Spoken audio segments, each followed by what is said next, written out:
like, subscribe, and leave a comment. So here's your review of AEW Rampage and AEW Dynamite, the week commencing the 22nd of April. If you're in England, it's the week prior, because we're behind here in England. So John Moxley basically says he's ready to face Hobbs on Dynamite, and he knows what will happen.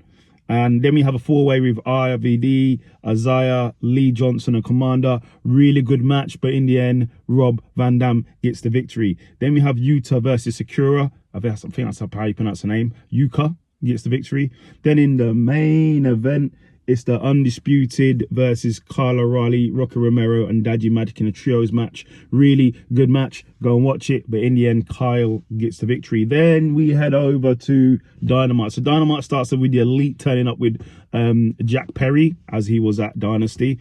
Then we have Trent attacking Orange Cassidy. And then he says to Chuck, who you siding with?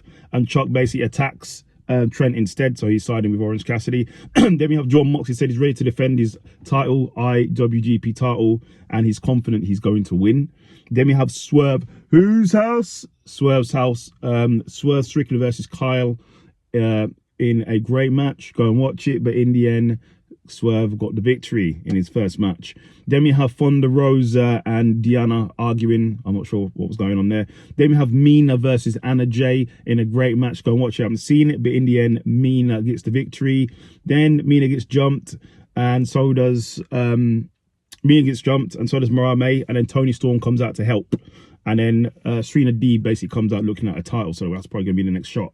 Then we have Willow celebrating her championship victory for the TBS title. I knew she would win that. She says she's happy, and she's happy about what's happened.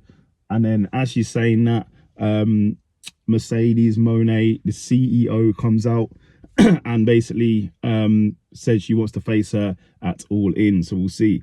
Then we have the Elite basically says Jack Perry will be having an interview with Tony Khan, so we'll see what happens there. Then we have a gauntlet battle royal match for the #1 contender for the International Championship. So it's between Jay White, Dante Martin, Penta, Kyle, Will Ospreay, Lance Archer, Commander, and Jay Lethal. Really good match. Go and watch it. If you haven't seen it, it was a really good match. But in the end, the Aerial Assassin gets the victory. He hasn't lost, I think, recently, ever. He's doing really well. Then we have Chris Jericho comes out, gloating over his victory and blames Hooks for his actions. And then Big Bill comes out and said he wants to be mentored by Chris Jericho. So we'll see what happens there. Then we have the Don Callis family. So Don Callis wants Will Ospreay to win the International Championship. So let's see if he can get it done. Then we have John Moxley versus Will Hobbs for the IWGP Championship. Really good match. Go and watch it. I haven't seen it. Both are really hard hitters, but in the end, John Moxley gets the victory. Then we have Shibata saying he wants to face Chris Jericho next. Then in the main segment, Jack Perry comes out. He hasn't been there for a while. I don't know. I like his new demeanor. How he is. I just prefer what he's doing now. It seems a bit more real than Jungle Boy. And then he brings out Tony Khan. He apologizes to Tony Khan, said he wants to be reinstated in AEW. As he does that, he attacks Tony Khan, and the Elite come out and take out Tony Khan. So if he owns a company, what's going to happen next? Shouldn't people be getting suspended again? We'll see.